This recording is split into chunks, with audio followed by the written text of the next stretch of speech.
ಸ್ನೇಹಿತರೆ ನಮಸ್ಕಾರ, ನಾನು ನಿಮ್ಮ ಆರಾಮದನ್. ಎಲ್ಲರೂ ಹೇಗಿದ್ದೀರಾ ಫ್ರೆಂಡ್ಸ್? ಎಲ್ಲರೂ ಚೆನ್ನಾಗಿದ್ದೀರಾ ಅಂದ್ಕೊಳ್ತೇನೆ.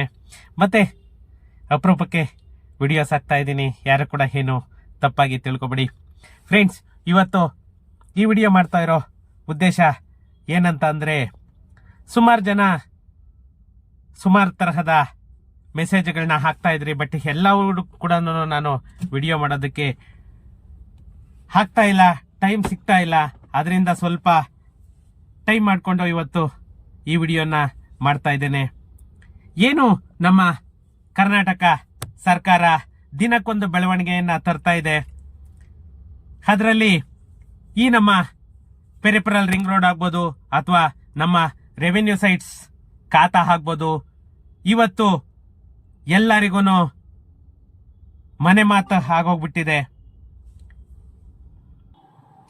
ಪ್ರತಿಯೊಬ್ಬರಿಗೂ ಮನೆ ಮಾತಾಗ್ಬಿಟ್ಟಿದೆ. ಯಾಕಂತಂದ್ರೆ ನಮ್ಮ ಕರ್ನಾಟಕದಲ್ಲಿ ಸುಮಾರು ನನಗೆ ಗೊತ್ತಿರೋ ತರ ಹತ್ತತ್ರ 1 ಕೋಟಿ ಪ್ರಾಪರ್ಟಿಗಳಿಗೆ ಈ ಸ್ವತ್ತು ಅನ್ನೋದು ಬರಬೇಕು. ಯಾಕಂತಂದ್ರೆ ರೆವೆನ್ಯೂ ಸೈಟ್ ಅನ್ನ ಎಲ್ಲ ಸುಮಾರು ಬಿಲ್ಡರ್ಸ್ ಎಲ್ಲಾನು ಅಪ್ರೂವಲ್ ಯಾಕೆ ಮಾಡಬೇಕು, ಕನ್ವರ್ಷನ್ ಯಾಕೆ ಮಾಡಬೇಕು ಅಂತ ಹೇಳ್ಬಿಟ್ಟು ಅವರ ಬೇಳೆ ಬೇಯಿಸ್ಕೊಳ್ಳೋದಕ್ಕೋಸ್ಕರ ಎಲ್ಲ ಕಡೆಗೂ ರೆವೆನ್ಯೂ ಸೈಟ್ ಅನ್ನ ಡೆವಲಪ್ಮೆಂಟ್ ಅನ್ನೋದೊಂದು ಮಾಡಿ ಸೇಲ್ ಮಾಡಿದ್ರು. ಆದ್ರೆ ಇವತ್ತು ಅವೆಲ್ಲವೂ ಕೂಡ ಖಾತಾ ಹಾಕದೆ ಜನ ಒದ್ದಾಡೋ ಪರಿಸ್ಥಿತಿಗೆ ಬಂದಿದ್ದಾರೆ. ನಮ್ಮ ಕರ್ನಾಟಕ ಸರ್ಕಾರ ಏನು ಡಿಸೆಂಬರ್ 1ನೇ ತಾರೀಕು ಈ ಖಾತಾ ಅನ್ನೋ ಒಂದು ಕಾನ್ಸೆಪ್ಟ್ ಅನ್ನ ಬಿಡುಗಡೆ ಮಾಡ್ತು, ಈ ಸ್ವತ್ತು 2.0 ಅನ್ನೋದನ್ನ ಬಿಡುಗಡೆ ಮಾಡಿ ಇವತ್ತು ಇಡೀ ಕರ್ನಾಟಕ ಸುಮಾರು ಏನಿಲ್ಲ ಅಂತಂದ್ರೂ ಕೂಡ 50,000 ಅಪ್ಲಿಕೇಶನ್ ವರ್ಗೂನು ಹೋಗಿದೆ. ಆದ್ರೆ ನಮ್ಮ ಕರ್ನಾಟಕ ಸರ್ಕಾರ ಅದನ್ನ ಸ್ವಲ್ಪ ಫಾಸ್ಟ್ ಪ್ರೋಗ್ರೆಸ್ ಮಾಡಬೇಕು ಅಂತ ಹೇಳ್ಬಿಟ್ಟು ನನ್ನ ಕಡೆಯಿಂದ ರಿಕ್ವೆಸ್ಟ್ ಅನ್ನ ಮಾಡ್ತಾ ಇದ್ದೇನೆ. ಫ್ರೆಂಡ್ಸ್, ನಾನು ಈ ವಿಡಿಯೋ ಮಾಡ್ತಾ ಇರೋ ಉದ್ದೇಶ ಏನಂದ್ರೆ, ಜನಗಳಿಗೆ ಸ್ವಲ್ಪ ಅದ್ರ ಬಗ್ಗೆ ಗೊತ್ತಾಗ್ಲಿ ಅಂತ ಹೇಳ್ಬಿಟ್ಟು ನಾನು ವಿಡಿಯೋ ಮಾಡ್ತಾ ಇದ್ದೇನೆ. ಅದಕ್ಕಿಂತ ಮುಂಚೆ ನನ್ನ ಚಾನೆಲ್ ಅನ್ನ ಇನ್ನು ಯಾರೆಲ್ಲ ಸಬ್ಸ್ಕ್ರೈಬ್ ಮಾಡ್ಕೊಂಡಿಲ್ಲ, ಪ್ಲೀಸ್ ಸಬ್ಸ್ಕ್ರೈಬ್ ಮಾಡ್ಕೊಳ್ಳಿ. ಹಾಗೇನೆ ನನ್ನ ವಿಡಿಯೋಸ್ ಅನ್ನ ಶೇರ್ ಮಾಡೋ ಮುಖಾಂತರ ನನಗೆ ಸಪೋರ್ಟ್ ಮಾಡಿ ಅಂತ ಹೇಳ್ತಾ, ಫ್ರೆಂಡ್ಸ್, ನಾವು ಟೈಮ್ ವೇಸ್ಟ್ ಮಾಡೋದು ಬೇಡ, ವಿಡಿಯೋಗೆ ಎಂಟರ್ ಆಗೋಣ.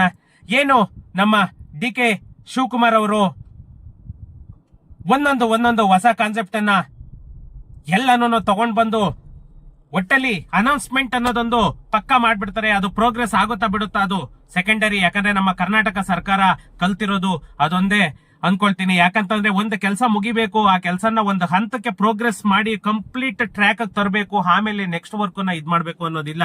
ಅವರಿಗೆ ಬೇಗ ಆಗ್ಬೇಕು. ಯಾಕಂದ್ರೆ ನೋಡಿ, ಇವಾಗ ಪೆರಿಫೆರಲ್ ರಿಂಗ್ ರೋಡ್ ಕೂಡ ಮೊನ್ನೆ ಅನೌನ್ಸ್ ಮಾಡಿದ್ದಾರೆ, ಯಾವ್ಯಾವ ಏರಿಯಾಗೆ ಎಷ್ಟೆಷ್ಟು ಕೋಟಿ ಅಂತ ಹೇಳ್ಬಿಟ್ಟು ಅವಾರ್ಡ್ ಅಮೌಂಟ್ಗಳು ಕೂಡ ಆಲ್ರೆಡಿ ಹಿಟ್ ಮಾಡಿದ್ದಾರೆ. ನೆಕ್ಸ್ಟ್ ವಿಡಿಯೋ ನಾನು ಪೆರಿಫೆರಲ್ ರಿಂಗ್ ರೋಡ್ ಬಗ್ಗೆ ಮಾಡ್ತೀನಿ.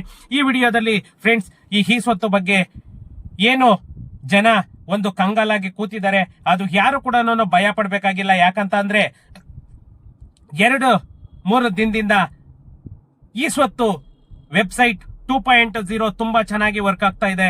ಯಾಕಂದ್ರೆ ನಿನ್ನೆ ಹೊತ್ತು ಕೂಡ ಸುಮಾರು 1 ಗಂಟೆಯಿಂದ ಸುಮಾರು ನಾನು 8-9 ಗಂಟೆವರೆಗೂ ಅಪ್ಲಿಕೇಶನ್ಸ್ ಅನ್ನ ಹಾಕಿದೆ. ಎಲ್ಲ ಕಡೆ ಕೂಡ ತುಂಬಾನೇ ಚೆನ್ನಾಗಿ ವರ್ಕ್ ಆಗ್ತಾ ಇದೆ. ಈ ಸ್ವತ್ತು ಯಾವುದೇ ಒಂದು ಕಂಪ್ಲೇಂಟ್ ಇಲ್ಲ. ಇನ್ನ ಕಂಪ್ಲೇಂಟ್ ಇರೋದು ಒಂದೇನೇನೆ, PDO ಆಗ್ಬೋದು, ಅಧ್ಯಕ್ಷರಾಗ್ಬೋದು, ಏನು ಲಾಗಿನ್ ಅನ್ನ ಕೊಟ್ಟಿದೆ ನಮ್ಮ ಕರ್ನಾಟಕ ಸರ್ಕಾರ, ಅವರು ಏನು ಅಪ್ಲಿಕೇಶನ್ಸ್ ಗಳನ್ನ ಇದ್ ಮಾಡಿದ್ದಾರೆ ಅದನ್ನ ಕ್ಲಿಯರ್ ಮಾಡಬೇಕು. ಅದೊಂದೇನೇನೆ ಸರ್ಕಾರದ ಕಡೆಯಿಂದ ಪೆಂಡಿಂಗ್ ನಿಲ್ತಾ ಇರೋದು. ಲಾಸ್ಟ್ ಟೈಮ್ ಪ್ರಿಯಾಂಕಾ ಖರ್ಗೆ ಅವರು ಮಾತಾಡ್ಬೇಕಾದ್ರೆ 7,000ದಿಂದ 8,000 ಅಪ್ಲಿಕೇಶನ್ ಗಳನ್ನ ಆಲ್ರೆಡಿ ಅನುಮೋದನೆ ಮಾಡಿದೀವಿ ಅಂತ ಹೇಳ್ತಾ ಇದ್ದಾರೆ. ಅದು ಯಾವ ಸ್ಟೇಟ್ ಅಲ್ಲಿ ಮಾಡಿದಾರೋ ಗೊತ್ತಿಲ್ಲ. ಅದು ನಮ್ಮ ಕರ್ನಾಟಕ ಸ್ಟೇಟ್ ಅಲ್ಲಂತೂ ನನಗೆ ಖಂಡಿತನೂ ನನಗೆ ಅಂತೂ ನಾಲೆಡ್ಜ್ ಇಲ್ಲ. ಬೇರೆ ಸ್ಟೇಟ್ಗೆ ಏನಾದ್ರು ಹೋಗ್ಬಿಟ್ಟು ಏನಾದ್ರು ಇವರು ಅನುಮೋದನೆ ಅಪ್ರೂವಲ್ ಅನ್ನೋದು ಕೊಟ್ಟಿದಾರೋ ಏನೋ ಗೊತ್ತಿಲ್ಲ. ಯಾಕಂತಂದ್ರೆ ಯಾವುದೇ ಪಂಚಾಯತಿಗೆ, ನಾನು ಸುಮಾರು ಪಂಚಾಯತಿಗಳಲ್ಲಿ ನಾನು ಎನ್ಕ್ವೈರಿಯನ್ನ ಮಾಡಿದೆ, ಯಾವುದೇ ಪಂಚಾಯತಿಯಲ್ಲೂ ಕೂಡ ಅಪ್ಲಿಕೇಶನ್ ಅನ್ನ ಅಪ್ರೂವಲ್ ಇಲ್ಲಿವರೆಗೂ ಕೂಡ ಮಾಡಿಲ್ಲ. ಮಾನ್ಯ ಪ್ರಿಯಾಂಕಾ ಖರ್ಗೆ ಅವರು ಮಾತಾಡ್ಬೇಕಾದ್ರೆ ಹೇಳ್ತಾ ಇದ್ರು, already 7,000-8,000 application times of India, economics times ಪ್ರತಿಯೊಂದರಲ್ಲೂ ಕೂಡ ಅದು ಪಬ್ಲಿಸಿಟಿ ಕೂಡ ಆಯ್ತು. ಸುಮಾರು 7,800 ಅಪ್ಲಿಕೇಶನ್ ಏನೋ ಆಲ್ರೆಡಿ ಅನುಮೋದನೆ ಮಾಡಿದೀವಿ ಅಂತ ಹೇಳ್ಬಿಟ್ಟು. ಬಟ್ ಅದು ಎಲ್ಲೂ ಕೂಡ ನನಗೆ ಇರೋ ನಾಲೆಡ್ಜ್ ಪ್ರಕಾರ ಎಲ್ಲೂ ಕೂಡ ಆಗಿಲ್ಲ ಅಂತಂದೇಳೇನೆ ನಾನು ಅದು ತಿಳ್ಕೊಂತೀನಿ. ಏನು ಅಪ್ಲಿಕೇಶನ್ಸ್ ಹೋಗಿದೆ, ಆ ಅಪ್ಲಿಕೇಶನ್ಸ್ ಎಲ್ಲಾನು ಇವಾಗ with PID number, GST number ಎಲ್ಲ ಕೂಡ ಇವಾಗ ಬರ್ತಾ ಇದೆ. ಮೊದಲಿಗೆಲ್ಲಾನು ಬರೀ EPID ನಂಬರ್ ಮಾತ್ರನೇ ಡ್ರಾಫ್ಟ್ ಬರ್ತಾ ಇತ್ತು. ಮತ್ತೆ ಮೊದಲಿಗೆಲ್ಲಾನು ಬರೀ PID ನಂಬರ್ ಮಾತ್ರನೇ ಸಬ್ಮಿಷನ್ ಆಗ್ತಾ ಇತ್ತು, ಅಕ್ನಾಲಜ್ಮೆಂಟ್ಸ್ ಬರ್ತಾ ಇರಲಿಲ್ಲ. ಇವಾಗ ಬಂದ್ಬಿಟ್ಟು ಎಲ್ಲ ರೀತಿಯಲ್ಲೂ ಕೂಡ ವರ್ಕ್ ಆಗ್ತಾ ಇದೆ. ಯಾಕಂದ್ರೆ ಫ್ರೆಂಡ್ಸ್ ಅವರು ಹೇಳ್ತಾ ಇರೋದ್ರ ಪ್ರಕಾರ ಅಲ್ಲಿ ವರ್ಕ್ ಅಂತನೂ ಆಗ್ತಾ ಇಲ್ಲ. ಒಂದು ಅವರು ಏನು ಸೆಂಟ್ರಲ್ NICಗೆ ಏನು ಅಪ್ರೋಚ್ ಮಾಡಿದ್ದಾರೆ ಅದಂತೂ 100% ವಾಸ್ತವ, ಅದು ಗೊತ್ತಿರೋದೇನೆ. ಯಾಕಂತಂದ್ರೆ ಅದು ಮಿಡಲ್ ಅಲ್ಲಿ ಇರೋದೇನೆ NIC. ಅದರಿಂದ ಇವರು ಎಲ್ಲ ಅನುಮೋದನೆ ಕೊಟ್ಟಿದ್ದಾರೆ ಅಂತಂದೇಳಿ ಹೇಳ್ತಾ ಇದ್ದಾರೆ. ಅದು ನನಗೆ ಸ್ವಲ್ಪ ಅದು ಕ್ಲಾರಿಟಿ ಇಲ್ಲ. ಯಾಕಂದ್ರೆ ಸುಮಾರು ಜನ ಈ ಕ್ವಶನ್ ಅನ್ನ ಕೇಳಿದ್ರು, ಬಟ್ ನನಗೆ ಅದು ಎಲ್ಲೂ ಸುಮಾರು ಪಂಚಾಯತಿಗಳಲ್ಲೆಲ್ಲಾನು ನಾನು ಇದು ತಗೊಂಡೆ. ಬಟ್ ಇವಾಗ ಲಾಗಿನ್ ಎಲ್ಲಾನು ಪಂಚಾಯತಿಯಲ್ಲಿ ಇನ್ನೇನು ಸ್ಟಾರ್ಟ್ ಮಾಡ್ತಾ ಇದೀವಿ ಸರ್ ಅಂತಂದೇಳಿ ಎಲ್ಲ ಪಂಚಾಯತಿಯಲ್ಲೂ ಕೂಡ ಹೇಳ್ತಾ ಇದ್ದಾರೆ. ಯಾಕಂದ್ರೆ ಈ ಎಲೆಕ್ಷನ್ ಅಧ್ಯಕ್ಷರ ಗೊಂದಲ ಇದ್ದಿದ್ರಿಂದ ಅದು ಪೆಂಡಿಂಗ್ ನಿಲ್ತು ಅಂತ ಹೇಳ್ತಾ ಇದ್ದಾರೆ. ಅಷ್ಟು ಬಿಟ್ರೆ ಬೇರೆ ಇನ್ನೇನು ಇಲ್ಲ. ಯಾಕಂತಂದ್ರೆ ಅಧ್ಯಕ್ಷರು ಲಾಗಿನ್ ಕೊಡ್ಬೇಕು ಅಂತಂದ್ರೆ ಅಲ್ಲಿ ಅಧ್ಯಕ್ಷ ಇರ್ಬೇಕಲ್ವಾ. ಅಧ್ಯಕ್ಷನೇ ಇಲ್ಲ ಅಂತ ಅಂದ್ರೆ ಯಾವ ಇದ್ರಲ್ಲಿ ಕೊಡ್ತಾರೆ ಅವರು ಲಾಗಿನ್ ಅನ್ನ? ಇವರು ಮಾಡ್ತಾ ಇರೋ ಈ ಪೊಲಿಟಿಕಲ್ ಗೇಮ್ ಇಂದ ಅಲ್ಲಿ ಪಬ್ಲಿಕ್ ಗೆ ಎಫೆಕ್ಟ್ ಹೊಡಿತಾ ಇದೆ. ಅದು ಅಷ್ಟು ಬಿಟ್ರೆ ಬೇರೆ ಇನ್ನೇನು ಇಲ್ಲ. ಯಾಕಂತಂದ್ರೆ ಇವರು ಕರೆಕ್ಟ್ ಆಗಿ ಅದು ಅಧ್ಯಕ್ಷರ ಅವಶ್ಯಕತೆನೇ ಇರ್ಲಿಲ್ಲ. ಬರೀ PDO ಲಾಗಿನ್ ಅನ್ನ ತಗೊಂಡು ಇವರು ಕ್ಲಿಯರ್ ಮಾಡ್ಕೊಂಡಿದ್ರೆ ಎಲ್ಲ ಸರಿ ಹೋಗ್ತಾ ಇತ್ತು. ಮೊದ್ಲು ತರನೇನೆ ಬರೀ, ಯಾಕಂದ್ರೆ ಈ ಸ್ವತ್ತು ಇದ್ದಾಗೆಲ್ಲಾನು ಬರೀ PDO ಮಾತ್ರನೇನೆ ಲಾಗಿನ್ ಗಿದ್ದಿದ್ದು, ಯಾವುದೇ ಅಧ್ಯಕ್ಷರಿಲ್ಲ, ಯಾವುದೇ ಉಪಾಧ್ಯಕ್ಷರಿರಲಿಲ್ಲ. ಇವಾಗ ಈ ನಮ್ಮ ಕರ್ನಾಟಕ ಸರ್ಕಾರ ಹೊಸ ಸೃಷ್ಟಿಗಳನ್ನ ಮಾಡ್ತಾ ಇದೆ. ಆದರೆ ಒಂದಿಲ್ಲ ಅಪ್ರಿಸಿಯೇಟ್ ಮಾಡ್ಬೇಕಾಗಿರೋದು ಏನಂತಂದ್ರೆ ಈ ಸ್ವತ್ತು 2.0 ಅನ್ನೋ ವೆಬ್ಸೈಟ್ ಇವಾಗ ಆಲ್ಮೋಸ್ಟ್ ಒಂದೊಂದ್ಸಾರಿ ಸರ್ವರ್ ಡೌನ್ ಆಗುತ್ತೆ. ಅಷ್ಟು ಬಿಟ್ರೆ ಆಲ್ಮೋಸ್ಟ್ ಈಸ್ 100% ಪ್ರಾಪರ್ಲಿ ವರ್ಕಿಂಗ್. ಅದ್ರ ಬಗ್ಗೆ ನಾನು ಹೇಳ್ಬೋದು. ಯಾಕಂದ್ರೆ ಚೆನ್ನಾಗಿ ವರ್ಕ್ ಆಗ್ತಾ ಇದೆ ಅದೊಂದು. ಯಾಕಂದ್ರೆ ನೆನ್ನೆ ಅಂತೂ ಕೂಡ ತುಂಬಾ ಖುಷಿ ಆಯ್ತು. ನಾನು 2 ತಿಂಗಳಿಂದ ಅಪ್ಲಿಕೇಶನ್ಸ್ ಆಗ್ತಾ ಇದ್ದೀನಿ. ಬಟ್ ನೆನ್ನೆ ಆದಂತಹ ಅನುಭವ ನಿಜವಾಗೂ ತುಂಬಾ ಖುಷಿ ಆಯ್ತು. ನೆನ್ನೆ ಆಕ್ಚುಲಿ ಮೊನ್ನೆ 5 ಗಂಟೆಗೆ ಬಂತು ಸರ್ವರ್. ಆದ್ರೂ ಕೂಡ ಎಷ್ಟೊಂದು 2 ಅವರ್ ಆಗುತ್ತಾ 4 ಅವರ್ ಆಗುತ್ತಾ, ಬಟ್ 100% ಈಸ್ ಪ್ರಾಪರ್ಲಿ ವರ್ಕಿಂಗ್. ಅದೊಂದು ಖುಷಿ ಪಡ್ಬೇಕಷ್ಟೇನೇನೆ. ಫ್ರೆಂಡ್ಸ್, ಇನ್ನ ಒಂದು ನನ್ನ ಕಡೆಯಿಂದ ರಿಕ್ವೆಸ್ಟ್ ಏನಂತಂದ್ರೆ, ಇವರು ಏನು ಈ ಸ್ವತ್ತು 2.0 ಬಿಟ್ಟಿದ್ದಾರೆ ಅದು 100% ಇವಾಗ ಕರೆಕ್ಟ್ ಆಗಿ ವರ್ಕ್ ಆಗ್ತಾ ಇದೆ.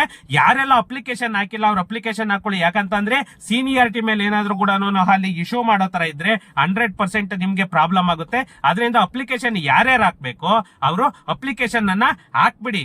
ಯಾಕಂತಂದ್ರೆ ನೀವು ಅಪ್ಲಿಕೇಶನ್ ಹಾಕೋದಕ್ಕೆ 1000-2000 ಮುಖ ನೋಡಕ್ ಹೋದ್ರೆ ನಿಮ್ಗೆ ತಿರ್ಗಾ ಇಮ್ಮಿಡಿಯೇಟ್ ಬೇಕಂದ್ರೂ ಕೂಡ ಖಾತಾ ಆಗಲ್ಲ. ಇನ್ನೊಂದು, ಪಂಚಾಯತಿಯಲ್ಲಿ ಯಾರ್ಯಾರು ಡಾಕ್ಯುಮೆಂಟ್ ಅನ್ನ ಇಸ್ಕೊಳ್ತಾ ಇದಾರೆ ಯಾರು ಕೂಡ ಡಾಕ್ಯುಮೆಂಟ್ ಅನ್ನ ಕೊಡಕ್ ಹೋಗ್ಬೇಡಿ. ಯಾಕಂದ್ರೆ ಪಂಚಾಯತಿಯಲ್ಲಿ ಅವರಿಗೆ ಅಪ್ಲಿಕೇಶನ್ ಹಾಕೋದಕ್ಕೆ ಆಕ್ಸೆಸ್ ಗಳು ಎಲ್ಲ ಕಡೆಗೂ ಇಲ್ಲ. ಯಾವ್ದೋ ಒಂದು ಪಂಚಾಯತಿಯಲ್ಲಿ ಕಂಪ್ಯೂಟರ್ ಆಪರೇಟರ್ ಕೂರಿಸ್ಕೊಂಡಿರ್ಬೋದು, ಬಟ್ ಯಾವುದು ಎಲ್ಲ ಪಂಚಾಯತಿಗಳಲ್ಲೂ ಕೂಡ ಅದಿಲ್ಲ.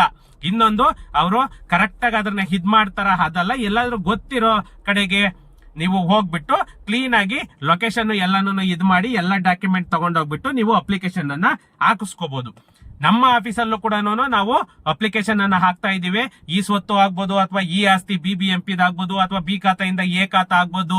ಎಲ್ಲ ರಿಯಲ್ ಎಸ್ಟೇಟ್ ಸರ್ವಿಸ್ ಅನ್ನು ಕೂಡ ನಮ್ಮ ಆಫೀಸಿಂದ ಕೂಡ ಪ್ರೊವೈಡ್ ಮಾಡ್ತೀವಿ.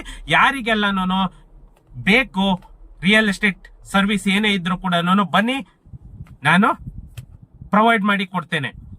ಇನ್ನೊಂದು, ಈ ಸ್ವತ್ತು ಬಗ್ಗೆ ಯಾರಿಗೆ ಈ ಸ್ವತ್ತು ಈ ಖಾತಾ ಬೇಕು, ಯಾವುದೇ ಪಂಚಾಯಿತಿ ಆಗಿರ್ಲಿ, ನಿಮ್ಗೆ ಈ ಖಾತಾ ಯಾರಿಗ್ ಬೇಕು ನಮ್ಮ ಆಫೀಸನ್ನ ವಿಸಿಟ್ ಮಾಡಿ. ಅದು ಪೇಯ್ಡ್ ಸರ್ವಿಸ್ ಇರುತ್ತೆ. ಒಂದು ನಾಮಿನಲ್ ಚಾರ್ಜಸ್ ತಗೊಂಡು ನಾವೇನೇನೆ ಈ ಖಾತಾವನ್ನ ಮಾಡಿ ಕೊಡ್ತಾ ಇದ್ದೇವೆ. ಇದು ಇವತ್ತಿನ ವಿಷಯ. ಸಿಗೋಣ ನೆಕ್ಸ್ಟ್ ವಿಡಿಯೋದಲ್ಲಿ. Thank you.